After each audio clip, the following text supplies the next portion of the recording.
എല്ലാവർക്കും ബിപ്പീസ് ഹൗസിലേക്ക് സ്വാഗതം. ഇന്ന് ഞാൻ വന്നിരിക്കുന്നത് ഞങ്ങൾ വാഗമണ്ണിൽ ചെന്നപ്പം കറങ്ങാൻ പോയ സ്ഥലങ്ങളൊക്കെ ഉണ്ടല്ലോ, അതിൻ്റെയൊക്കെ ഒരു വീഡിയോ ആയിട്ടാണ് കേട്ടോ. അപ്പോൾ ഇതിനകത്ത് കണ്ടിരുന്ന ആ ഒരു പാർക്കായിട്ട് ഉണ്ടല്ലോ മേളിൽ, അവിടെയൊക്കെ ഒത്തിരി പേര് പോരിക്കുന്നൊക്കെ കണ്ടായിരുന്നു. അവിടെ നിൽക്കുന്നതൊക്കെ നമുക്ക് വണ്ടിക്ക് പോകുമ്പോൾ കാണാമായിരുന്നു കേട്ടോ. ഞങ്ങൾ അങ്ങോട്ടൊന്നും പോയില്ല, ഒത്തിരി സ്ഥലങ്ങളിൽ കൂടി ഒന്നും കറങ്ങാൻ പോയില്ല കേട്ടോ. അങ്ങനെ ആദ്യമേ ഞങ്ങൾ പോയത് അഡ്വഞ്ചർ പാർക്കിലേക്കാണ്. ഇവിടെ ഈ ബോർഡിൽ എഴുതി വെച്ചിരിക്കുന്നത് കണ്ടോ, rocket ejector, glance swing, sky roller, free fall, sky cycling, glass bridge, ഇങ്ങനെ ഇതത്രേ മാത്രമല്ല, കുറേ തരത്തിലുള്ള റൈഡ്സ് ഇവിടെ ഉണ്ടായിരുന്നു കേട്ടോ. ആദ്യം ഞങ്ങൾ പോയത് ഗ്ലാസ് ബ്രിഡ്ജിലേക്കാണ് കേട്ടോ. ഒത്തിരി വലിയ ഹൈറ്റിലാണ് ഇത് സ്ഥിതി ചെയ്യുന്നത്. എനിക്ക് ഇങ്ങനെയുള്ള സംഭവങ്ങളൊക്കെ പേടിയാണ് കേട്ടോ. ഈ മേലെ നിന്നിട്ട് ഈ താഴേക്ക് നോക്കലും, അതുപോലെ ഈ ഗ്ലാസ് ബ്രിഡ്ജിൻ്റെ മേലെ കയറൽ, റൈഡ്സ്, ഇങ്ങനെയുള്ള സംഭവങ്ങളൊക്കെ. പക്ഷേ കുട്ടികൾക്ക് അവരൊന്നും പേടിയില്ലായിരുന്നു കേട്ടോ. അവരൊക്കെ അറ്റത്തൊക്കെ പോയി നിൽക്കുന്നുണ്ടായിരുന്നു ഫോട്ടോ എടുക്കാനൊക്കെ ആയിട്ടേ.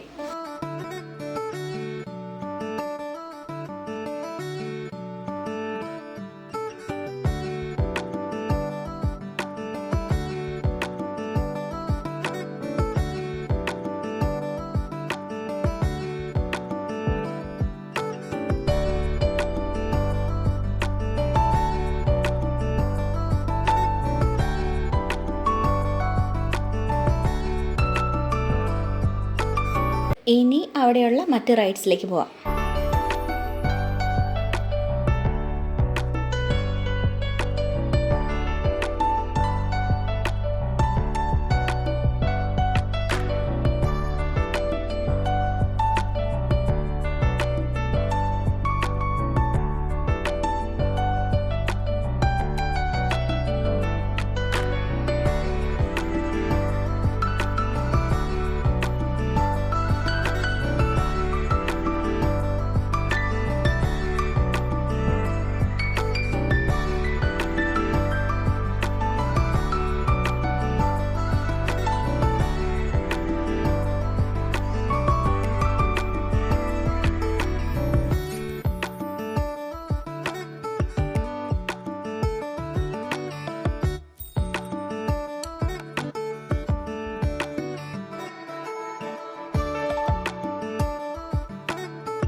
അവിടുന്ന് ഞങ്ങൾ നേരെ പോയത് ഫ്ലവർ ഗാർഡനിലേക്കാണ്.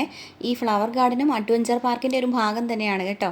അപ്പോൾ ഇവിടെ കാണേണ്ട ഒരു സ്ഥലം തന്നെയാണ് കേട്ടോ. നല്ല ഭംഗിയാണ് കാണാൻ. ഒത്തിരി പൂക്കളും ചെടികളും ഒക്കെ ഇങ്ങനെ സെറ്റ് ചെയ്ത് വെച്ചിരിക്കുന്നത് കാണാൻ എന്താ ഭംഗിയെന്നറിയോ ഇവിടെ. പിന്നെ കുട്ടികൾക്ക് കളിക്കാനുള്ള പാർക്കും ഒക്കെ ഉണ്ട്. പിന്നെ ഇവിടെ വരുമ്പം ഞങ്ങളൊരു ഉച്ച സമയത്തായിരുന്നു വന്നത് കേട്ടോ. ഈ അഡ്വഞ്ചർ പാർക്കിൽ കയറി റൈഡ്സിലൊക്കെ കയറിയിട്ട് പിന്നെ ഇവിടെ എത്തിക്കഴിഞ്ഞപ്പോഴേക്കും ഒരു ഉച്ച സമയമായി. അപ്പം ഞങ്ങൾക്ക് ഒത്തിരി ഫോട്ടോസും വീഡിയോസൊക്കെ എടുക്കാൻ പറ്റി. പിന്നെ വൈകുന്നേര സമയം, ഇനി ഇവിടെ വരുന്ന ആൾക്കാർ വൈകുന്നേര സമയങ്ങളിൽ വരുവാണെങ്കിൽ അതായിരിക്കും കൂടുതൽ നല്ലതെന്ന് തോന്നുന്നു. കാരണം ഇവിടെ ലൈറ്റിനിങ് സംഭവങ്ങളൊക്കെ ഉണ്ട്. അപ്പം ഫുൾ ലൈറ്റൊക്കെ ഇട്ട് കഴിയുമ്പോൾ നല്ല നല്ല ഭംഗിയായിരിക്കും കാണാൻ. അതിനുള്ള സാധനങ്ങളൊക്കെ ആക്കി വെച്ചിട്ടുണ്ട്. അപ്പം അത് ലൈറ്റൊക്കെ ആയി കഴിയുമ്പോൾ നല്ല ഭംഗിയായിരിക്കും കാണാൻ.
ഞങ്ങൾ പോയ മറ്റൊരു സ്ഥലം പൈൻ ഫോറസ്റ്റ് ആണ്.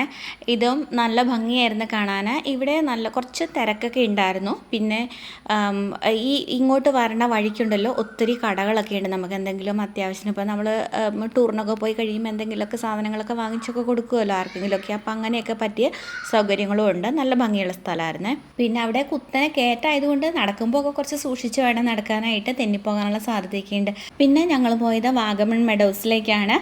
അപ്പോൾ അതും അടിപൊളിയായിരുന്നു കേട്ടോ. ഒത്തിരി ഓടിച്ചാടി നടന്ന് കളിക്കാനൊക്കെ കുട്ടികൾക്കൊക്കെ അതിനുള്ള സൗകര്യങ്ങളൊക്കെ ഉണ്ടായിരുന്നു. അവിടെ ഞങ്ങൾ നന്നായിട്ട് എൻജോയ് ചെയ്തു കേട്ടോ. കാരണം ഏറ്റവും പ്രത്യേകിച്ച് കുട്ടികൾക്ക് ഓടിച്ചാടി നടന്ന് കളിക്കാനൊക്കെയുള്ള സൗകര്യം കിട്ടുക എന്ന് ചെയ്തിട്ടുണ്ടെങ്കിൽ അവർക്കും അത് വലിയ സന്തോഷമല്ലേ, നമുക്കും ഒരു ആശ്വാസം. അപ്പം അവിടെ ഞങ്ങൾ ഒത്തിരി നേരം സ്പെൻഡ് ചെയ്തു.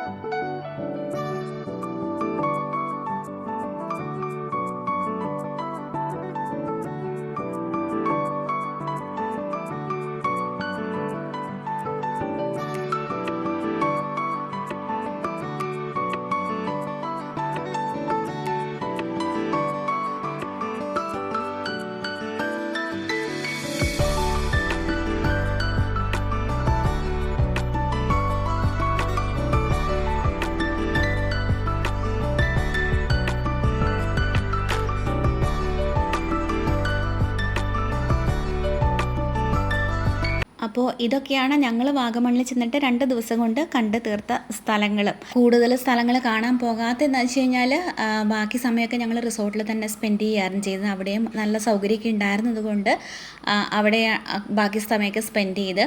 അപ്പം റിസോർട്ടിൻ്റെ വീഡിയോ കാണാത്തവരൊക്കെ ഞാൻ എൻ്റെ ചാനലിൽ കയറി കാണാൻ ഞാൻ ഡിസ്ക്രിപ്ഷൻ ബോക്സിൽ ഇട്ടേക്കാം അതിൻ്റെ ലിങ്ക്. അപ്പോൾ ഇനി വാഗമണ്ണിലേക്ക് പോകുന്നവർക്കൊക്കെ ഈ ഒരു വീഡിയോ സഹായകമാകുമെന്ന് പ്രതീക്ഷിക്കുന്നു. ബൈ.